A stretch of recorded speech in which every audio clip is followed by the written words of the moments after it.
The moment my 8-year-old daughter Hazel stood before her birthday cake, surrounded by 30 guests in our backyard, and announced her wish out loud, I wish Aunt Monica would tell everyone why she really hates Mommy. I knew our carefully constructed family facade was about to crumble. What happened next turned a little girl's princess party into the most devastating afternoon of my life. My name is Bethany, and I'm about to tell you how my daughter's birthday wish exposed a family secret that had been poisoning us for months. I'm a 35-year-old elementary school nurse, married to Trevor for 12 years, mother to 2 beautiful children. I've bandaged more scraped knees than I can count, calmed down hundreds of anxious parents, and always prided myself on fixing problems before they got out of hand. But on that Saturday afternoon in September, standing in my own backyard with purple streamers dancing in the wind and a 3-tiered princess cake melting in the sun, I realized some wounds can't be fixed with band-aids and gentle words. My daughter Hazel had been planning this party since the day after her 7th birthday. She wanted everything purple and pink, unicorns everywhere, and most importantly, she wanted the whole family there. "Everyone has to come, Mommy," she'd told me weeks earlier while we addressed invitations at our kitchen table. "Even Aunt Monica, even if she's been weird lately. Kids notice everything, even when we think we're protecting them.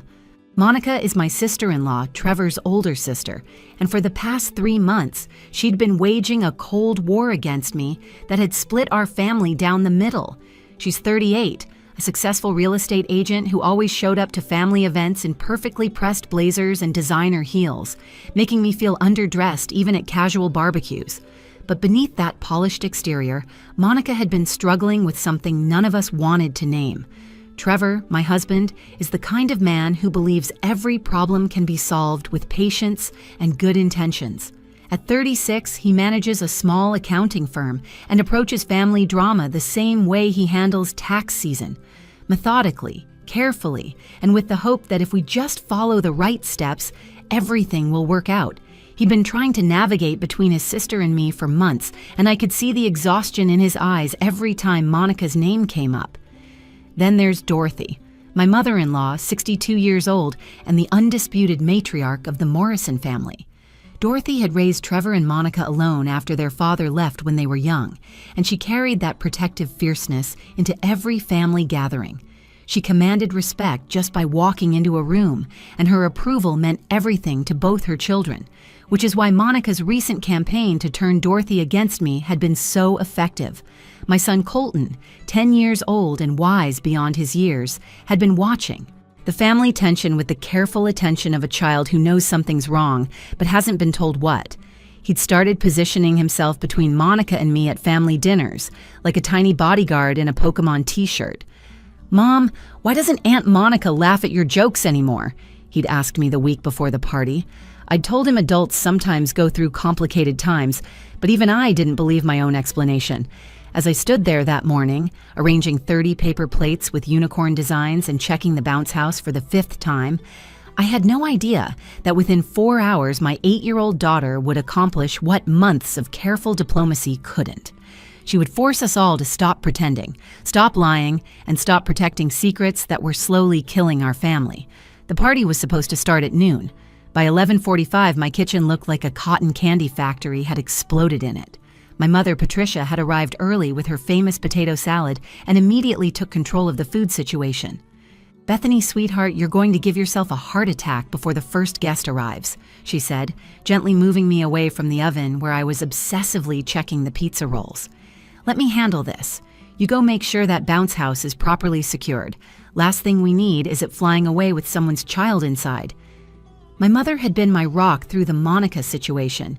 She knew the whole story, had held me while I cried after particularly nasty family gatherings where Monica had made subtle digs about my housekeeping, my cooking, my parenting choices.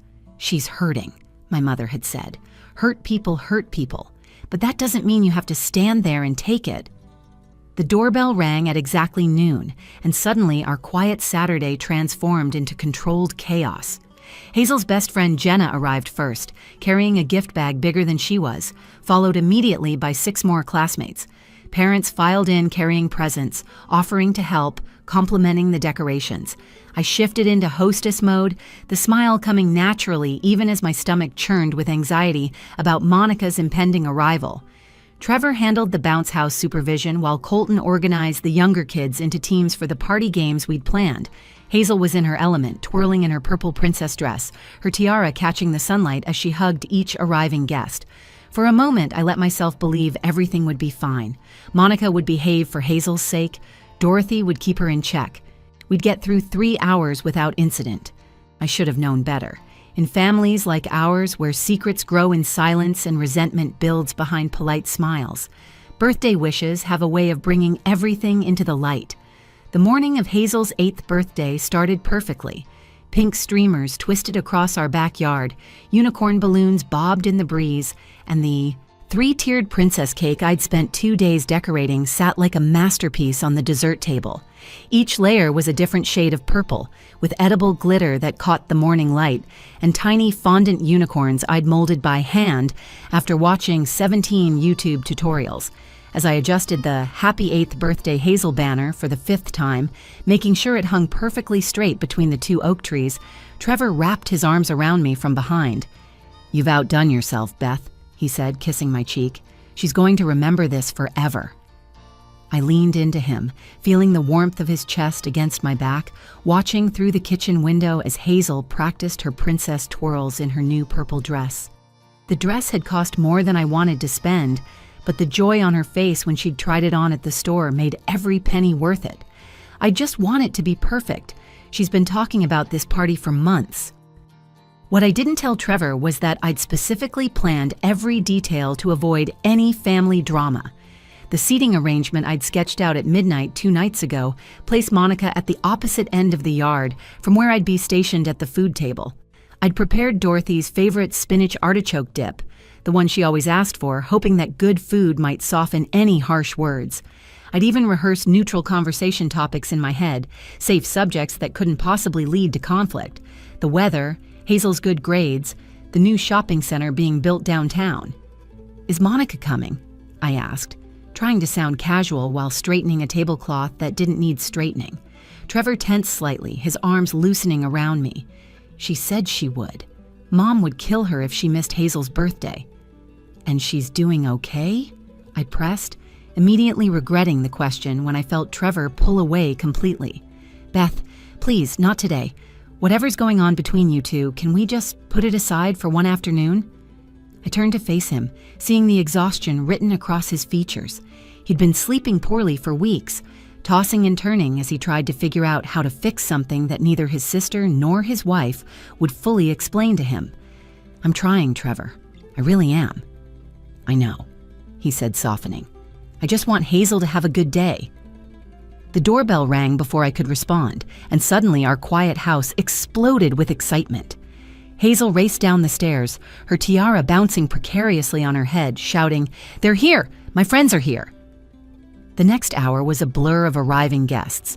Hazel's classmates showed up in waves, little girls in party dresses and boys in their best shorts and polo shirts, their parents carrying wrapped presents and offering to help. My mother, Patricia, appeared with not just her famous potato salad, but also 3 grocery bags full of extra supplies. "I know you, Bethany Marie," she said, using my full name the way she did when she meant business. "You'll have calculated exactly enough food for exactly the number of guests. But kids eat when they're nervous, and parents eat when they're bored, so I brought backup." She was right, of course. I'd portioned everything precisely, forgetting that birthday parties had a way of expanding beyond careful plans. My mother immediately took charge of the kitchen, arranging platters and filling punch bowls while humming the same tune she'd hummed at every family gathering since I was young. By noon, our backyard had transformed into exactly what Hazel had dreamed of. 23 children ran between the bounce house and the craft station, where Trevor's cousin Wendy was helping them make unicorn horns out of glitter cones and elastic strings. Parents clustered in small groups, some standing near the shade of our porch, others seated at the picnic tables we'd borrowed from our neighbor. The sound of children's laughter mixed with the playlist of Disney songs Hazel had personally curated. Colton had appointed himself as the games coordinator, his natural leadership showing as he organized the younger kids for Pin the Horn on the Unicorn. "Okay, everyone, no peeking," he called out, his voice carrying across the yard with authority. "Jenna, I can see you lifting the blindfold. That's cheating." I stood at the food table, arranging and rearranging the sandwich platter when Dorothy arrived. She walked through the gate carrying a gift bag that was clearly expensive, the kind from the boutique downtown that wrapped everything in tissue paper that felt like silk.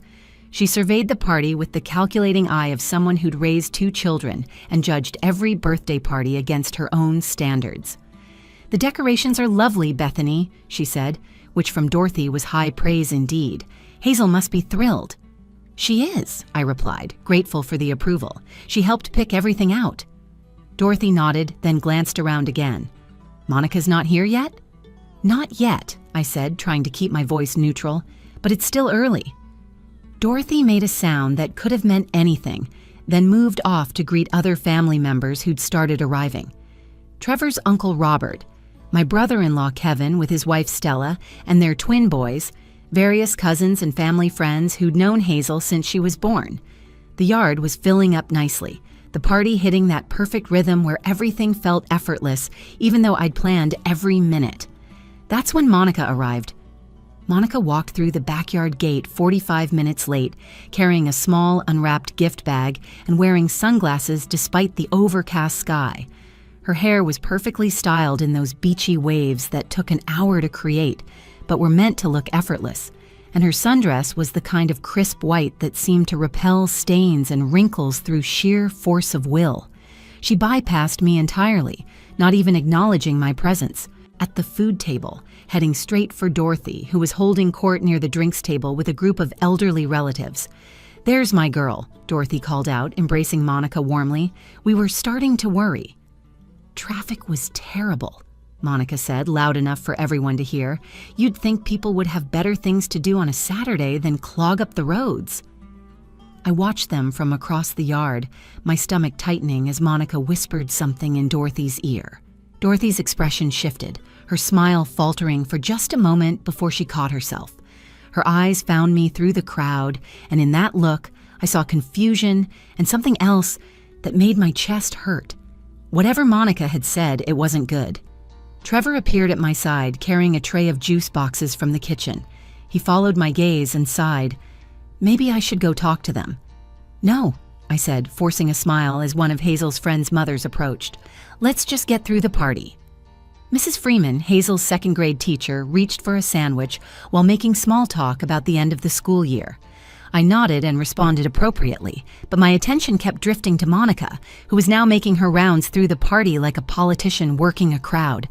She stopped at each group of parents, laughing a little too loudly, gesturing a little too dramatically, and always positioning herself so I could see her, but she never had to look at me.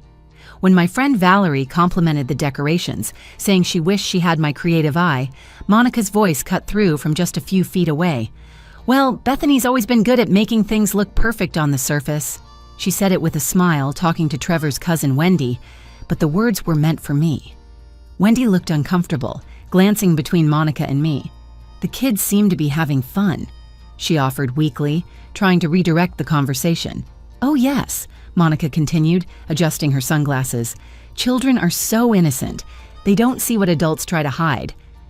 I focused on refilling the chip bowls, my hands shaking slightly as I poured pretzels into a plastic container shaped like a unicorn. Valerie touched my arm gently. "Are you okay?" "Fine," I managed. "Just want everything to be perfect for Hazel." But Monica wasn't done. She moved through the party like a storm cloud, making pointed comments just loud enough for others to hear. When Dorothy mentioned the family reunion planned for next month at the lake house, Monica laughed, but there was no humor in it.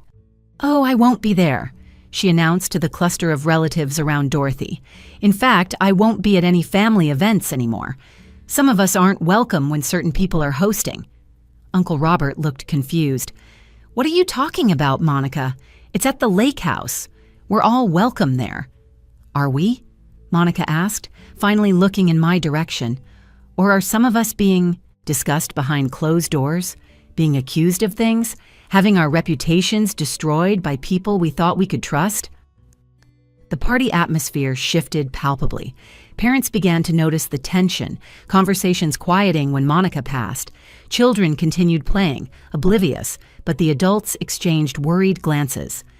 I saw Hazel's friend, Emma's mother, whisper something to her husband, both of them looking uncomfortable. Valerie pulled me aside near the cake table. "Bethany, is everything okay? Monica seems upset."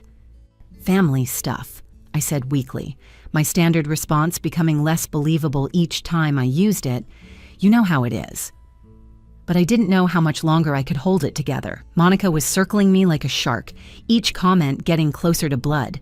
When she told Mrs. Freeman that some people in this family have no problem lying to everyone's faces, the elderly teacher looked so uncomfortable she excused herself to the bathroom.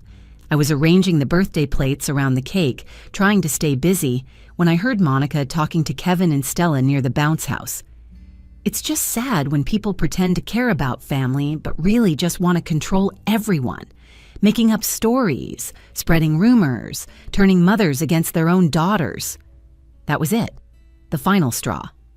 I set down the plates harder than necessary, causing several people to look my way. Monica wanted to do this here? At my daughter's birthday party? In front of all these people? I found Trevor inside, refilling ice in the kitchen. He was moving slowly like he was trying to delay going back outside. "You need to talk to your sister," I said, my voice low but urgent. "She's ruining Hazel's party." "What do you want me to do, Beth? Throw her out?" He slammed the ice tray against the counter, frustration finally showing. "That'll make an even bigger scene." "Then what? We just let her destroy our daughter's birthday?" Trevor turned to face me, and I saw how torn he was. His sister, his wife, his daughter's happiness, all pulling him in different directions. "Maybe if you just talked to her, apologized." Apologized? I couldn't believe what I was hearing. For what? For being concerned about her? For trying to help? "I don't know what happened between you two," Trevor said, his voice tired. "Neither of you will tell me the whole truth, but this has to stop." Before I could respond, we heard Dorothy's voice carrying from the yard, sharp with warning. "Monica, perhaps this isn't the time or place." We rushed outside to find Monica standing in the center of the party, all eyes on her. She'd removed her sunglasses finally, and I could see her eyes were bright with unshed tears, or anger, or both. "When is the time, Mom?" Monica demanded. "When Bethany's not around? Because apparently that's never going to happen again. She's made sure of that." The entire party had stopped. The bounce house stood empty, children gathering near their parents. Hazel stood by the cake table in her purple dress, looking small and confused. The fairy tale birthday was crumbling, and Monica stood in the center of the destruction like she'd been waiting for this moment all along. I stepped forward from the kitchen doorway, my heart pounding so hard I could hear it in my ears, but my voice came out steady and calm. "Monica, could we talk inside, please? Privately?" "Oh, now you want to talk?" Monica's voice cracked with emotion. "After 3 months of poisoning everyone against me? After making sure I couldn't show my face at family dinners without feeling like a pariah?" The guests were frozen in place, parents clutching their drinks, children sensing the tension, even if they didn't understand it. I saw Emma's mother cover her daughter's ears. Someone turned off the Disney music playlist, making the silence even more deafening. Hazel stood near the cake table, her purple dress suddenly making her look smaller, more vulnerable, her tiara slightly crooked from all her playing. "Monica," Trevor said firmly, stepping between us. "Not here, not at Hazel's party." But Monica was beyond reasoning. Her carefully styled hair was starting to frizz in the humidity, and her perfect makeup couldn't hide the rage in her eyes. "You know what your wife did, Trevor. She told Mom I was drinking again, told her I showed up drunk to Colton's school play. Complete lies, all of it." My face burned with heat, and I felt every single pair of eyes turn to me. "Monica, you were stumbling. You smelled like wine. You couldn't walk straight. What was I supposed to think?" "I had vertigo," Monica shouted, her voice breaking completely now. "I'd been to the emergency room that morning for severe vertigo. I have the discharge papers in my purse right now. But you didn't ask, did you? You didn't pull me aside and say, 'Hey, Monica, are you feeling okay?' You just assumed the worst and ran to Mom with your concerns." Dorothy stepped between us, her hands raised like a referee. "Girls, please, the children are watching. This is neither the time nor the place." I looked around at the destroyed party atmosphere. Mrs. Freeman was ushering some of the children toward the bounce house, trying to distract them. Several parents were already gathering their things, making excuses about needing to leave early. My mother stood by the food table, her face a mask of concern. Colton had moved protectively closer to his sister, his 10-year-old frame tense with anxiety. That's when I made my decision. I couldn't let Monica's pain, justified or not, ruin the day my daughter had been dreaming about for months. I walked over to Hazel, my heels sinking slightly into the grass, and knelt down beside her. Her big brown eyes were filling with tears she was trying hard not to shed. "Sweetie, how about we do cake now?" I whispered, smoothing down her purple dress. "Would you like that?" Hazel nodded, but her voice was small and worried. "Is Aunt Monica mad at you, Mommy? Did you do something bad?" The question hit me like a physical blow. My 8-year-old daughter was trying to understand why her family was falling apart at her birthday party. "Everything's fine, baby. Sometimes adults have disagreements, but it's nothing for you to worry about. Let's light your candles and make this the special moment you've been waiting for."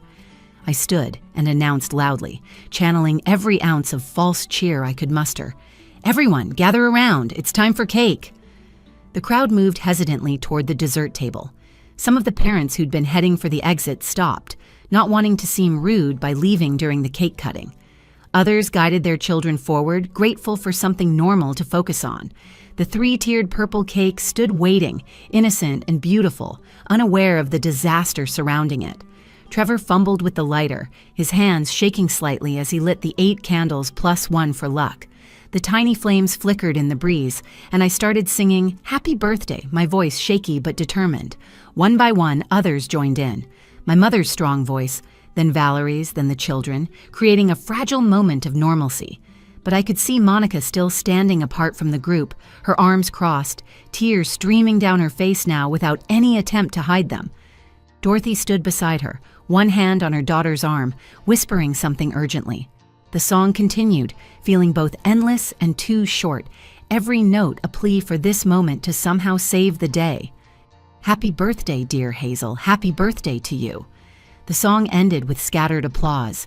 Hazel stood before her cake, the candlelight reflecting in her eyes, making her look older somehow, like she'd aged years in the past few minutes. I watched her take a deep breath, preparing for the moment she'd been practicing for weeks. "Make a wish, sweetheart," I said, trying to smile. "But remember, keep it secret or it won't come true." Hazel looked at the candles, their small flames dancing.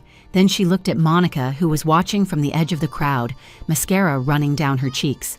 Then she looked at me, and in her eyes I saw something I didn't expect. Determination. My little girl, my baby who still slept with a stuffed unicorn, was about to make a choice that would change everything.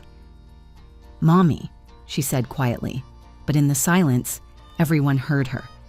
"Jenna told me that birthday wishes said out loud in front of everyone are more powerful. She said that's how her grandma from the Philippines does it. Hazel, honey, that's not how we usually..." But Hazel had already turned back to her cake. She stood up straighter, her chin lifted with a courage I didn't know an 8-year-old could possess. The entire party held its breath. Even the birds seemed to stop chirping. The wind stilled, leaving the candle flames standing straight and tall. "I'm going to say my wish." "Out loud," Hazel announced, her voice clear and strong, "because I want it to come true more than anything." I reached for her, wanting to stop whatever was about to happen, but Trevor caught my hand. His grip was firm but gentle, and when I looked at him, he gave the slightest shake of his head. "Let her speak," his eyes said. Hazel took another deep breath, and the words that came out of her mouth would echo in my mind for years to come. Hazel looked at the candles one more time, then spoke in a clear, loud voice that carried across the entire yard. "I wish Aunt Monica would tell everyone why she really hates Mommy." The party went dead silent. Even the breeze seemed to stop, leaving the candle flames perfectly still like they were frozen in time. Monica's face went white, then red, then white again. The candles continued burning, waiting, while 30 guests stood motionless, processing what had just happened.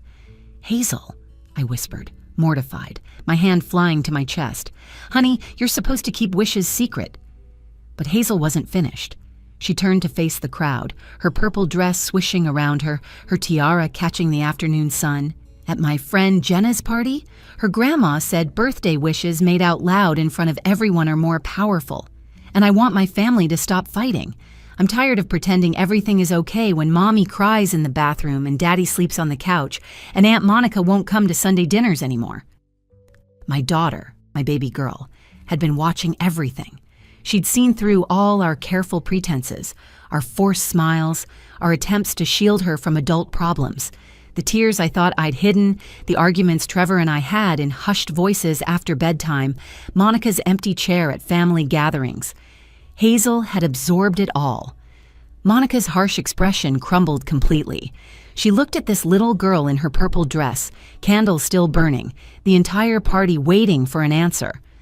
Dorothy released Monica's arm, stepping back as if understanding that whatever happened next had to come from Monica alone.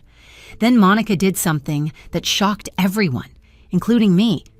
She walked forward, pushing through the crowd of guests, her white sundress catching on someone's purse. But she didn't stop. She came right up to the cake table and knelt down beside Hazel, bringing herself to eye level with my daughter. Her voice was broken, but clear enough for everyone to hear. "You're right, sweet pea. You deserve the truth on your birthday." She took a shaky breath that seemed to come from somewhere deep inside. "I don't hate your mommy, Hazel. I'm angry because she was right to be worried about me." The crowd seemed to lean in collectively, nobody wanting to miss a word. I saw Valerie's hand cover her mouth.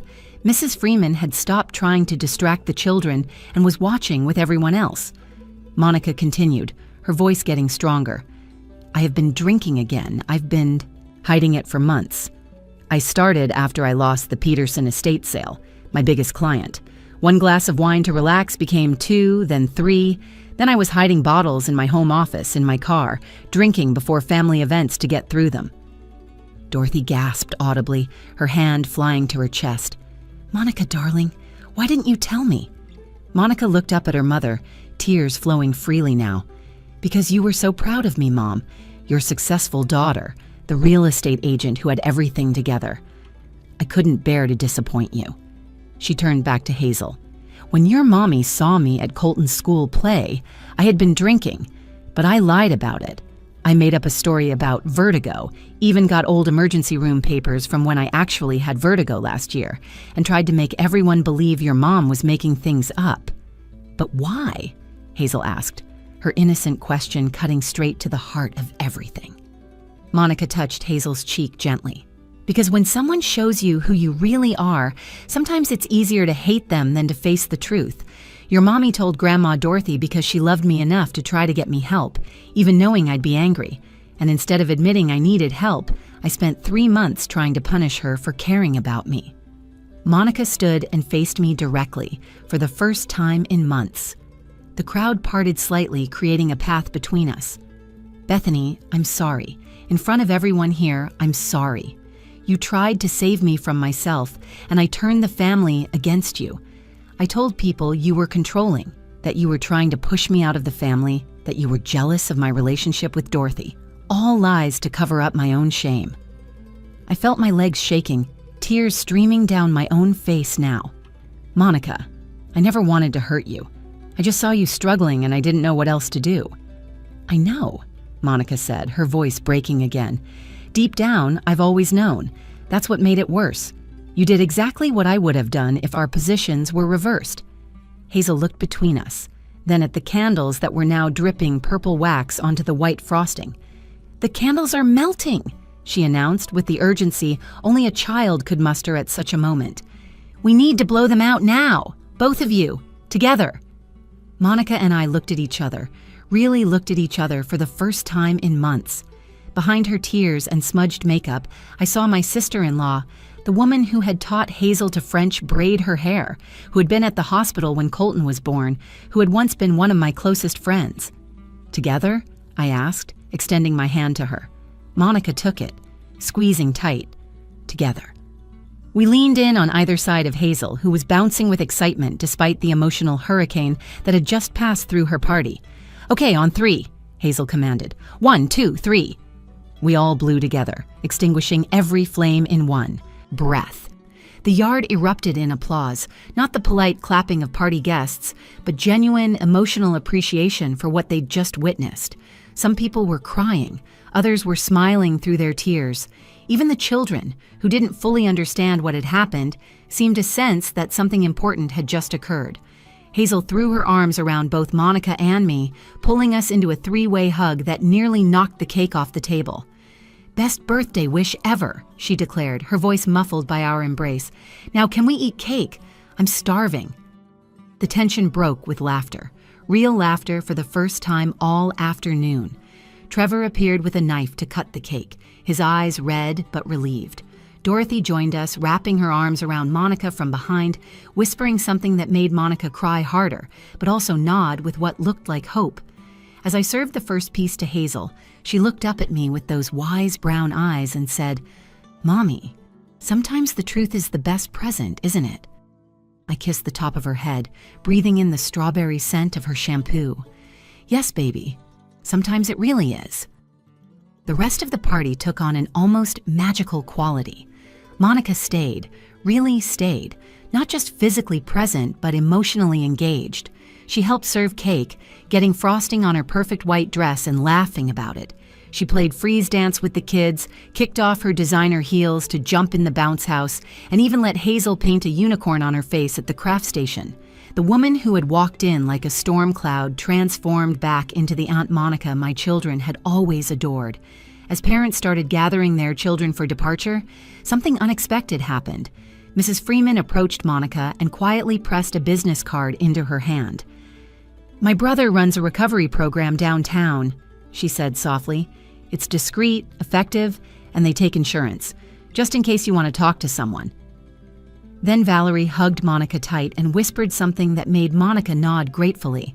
One by one, people who had witnessed the confrontation offered support instead of judgment. It was as if Hazel's innocent wish had given everyone permission to drop their own masks and respond with genuine compassion. Later, as Trevor and I cleaned up purple streamers and deflated balloons, Monica approached me, holding a garbage bag, helping without being asked. "Can I tell you something?" she said, tying up a full bag. The vertigo story wasn't completely made up. I did go to the emergency room months ago with vertigo, but it was from withdrawal. I'd been trying to quit on my own, going cold turkey, and it wasn't working. When you told Mom about the school play incident, I panicked. I thought if I could discredit you, no one would believe you about my drinking. "Why didn't you just tell me you were trying to quit?" I asked, feeling the weight of all those months of animosity. Because admitting I was trying to quit meant admitting I had a problem in the first place, Monica said, and I wasn't ready for that. It's easier to paint someone else as the villain than to admit you're fighting demons no one else can see. 2 weeks later, Monica checked herself into a treatment program. Dorothy drove her there, with Trevor and me following behind in our car. As we sat in the facility's family meeting room, surrounded by cheerful posters about recovery and hope, Monica looked at each of us with clear eyes. "Hazel saved us all, didn't she?" Monica said, managing a small smile. An 8-year-old had more courage than any of us adults. She saw through all our pretending and just asked for the truth. She was right. Hazel's innocent wish had cut through months of lies, resentment, and pain in a way no confrontation could have achieved. Sometimes it takes a child's pure honesty to remind adults what really matters. We'd been so busy protecting our pride, maintaining appearances, and avoiding difficult conversations that we'd almost destroyed our family in the process. Monica's been sober for 6 months now. She comes to every family event, and she's rebuilding her real estate business with a new sense of purpose. Last week, she pulled me aside at Colton's baseball game while we watched him strike out his 3rd batter in a row. "Remember when I said you were good at making things look perfect on the surface?" she asked, adjusting her sunglasses against the bright field lights. I nodded, the old hurt still tender enough to feel when prodded. "I was wrong," Monica continued. "You don't make things look perfect. You fight to make them actually good, even when it's messy, even when people hate you for it. That's real love, Bethany. That's what family really means. You loved me enough to risk our relationship to save my life." As I write this story, Hazel's 9th birthday is approaching. She's already planning another backyard party, insisting that Aunt Monica help with decorations this time. She has the best ideas, Mom, Hazel told me last night. Plus, she promised to teach me how to do those fancy ribbon bows. When I asked Hazel if she regretted using her birthday wish on our family drama instead of something fun for herself, she looked at me like I'd asked the silliest question in the world.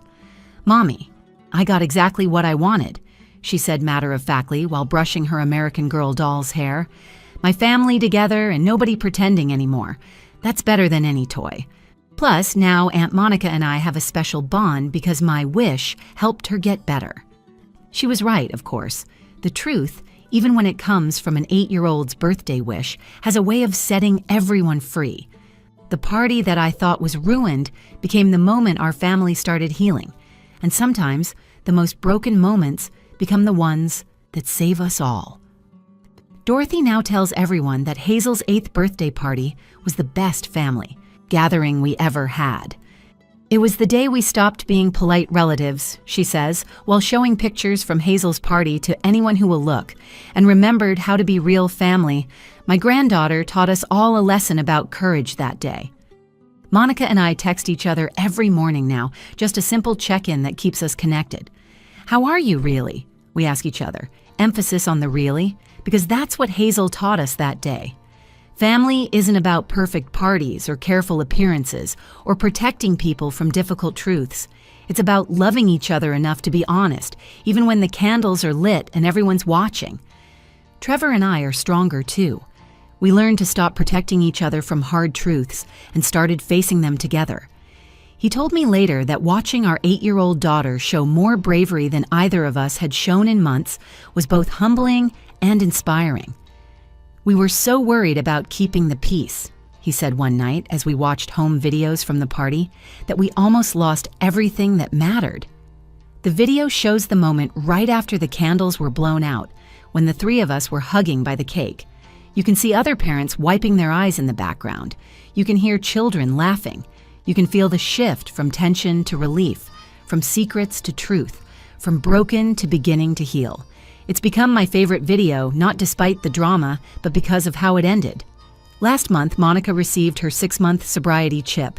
Hazel insisted on coming to the meeting to support her aunt. As Monica stood at the podium, sharing her story with the group, she said something that stayed with me. My 8-year-old niece taught me that wishes spoken aloud, even the hard ones, have more power than secrets kept in darkness. She wished for truth at her birthday party, and that truth saved my life. After the meeting, Hazel held Monica's chip up to the light, watching it sparkle. "It's pretty," she said, "like my birthday candles were." "Yeah," Monica agreed, hugging her tight. "And just like your candles, it represents a new beginning." If you've made it this far in our story, you probably have your own family drama, your own secrets that feel too big to speak aloud. Maybe you're the one struggling and hiding it. Maybe you're the one who sees someone you love in pain and doesn't know how to help. Or maybe you're like Hazel, watching the adults in your life dance around truth and wishing someone would just say what everyone's thinking. Here's what I learned from my daughter's 8th birthday party. Love isn't always pretty. Sometimes it's Monica, mascara running down her face, admitting she needs help. Sometimes it's me, calling my mother-in-law even though I knew it would cause a fight. Sometimes it's a little girl in a purple dress, risking her birthday wish to heal her family. But that's the kind of love that actually saves people. The messy, honest, vulnerable kind that says, "I see you struggling and I won't pretend otherwise." Hazel's 9th birthday is next weekend. Monica's been sober for 6 months. Our family is together, really together, not just occupying the same space, but genuinely connected. And it all started with an 8-year-old's courage to wish out loud for what everyone else was too afraid to say. Best birthday party disaster ever. If this story resonated with you, if you've got your own family drama, or if you've seen the power of truth in your own life, I'd love to hear about it in the comments below. Share this video with someone who might need to hear that it's never too late for truth to heal a family. And don't forget to subscribe to our channel for more real stories about the messy, beautiful, complicated thing we call family. Because sometimes the worst moments lead to the best endings, and sometimes it takes a child to remind us what really matters.